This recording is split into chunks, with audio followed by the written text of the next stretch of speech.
Episode 5 of the Recall and FraudCast. Today we're talking about the recall of recalls, the holy recall, Takata airbags.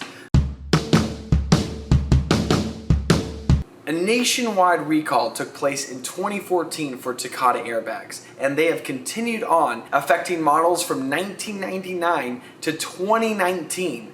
Takata as a company had to file for bankruptcy, and they were actually bought out by a competitor in China. So what happened? What went wrong? The propellant within the airbag actually began to degrade over time. Increased humidity, increased heat, all of the different factors that you get from just sitting in a car.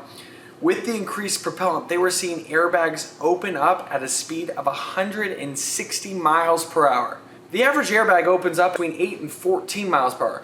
This is 160 miles per hour to your face. Much worse, because of the impact of 160 miles per hour, we were seeing the metal that it may have rusted or started to deteriorate inside as well shoot out. Shrapnel flying everywhere through your car. When you're supposed to be getting saved during a car accident, you're actually getting impaled by shrapnel. So, what we've seen is deaths, injuries, and so much more because of simple steps not being taken to ensure that these airbags were built, designed, and finally quality inspected before they went to their customers.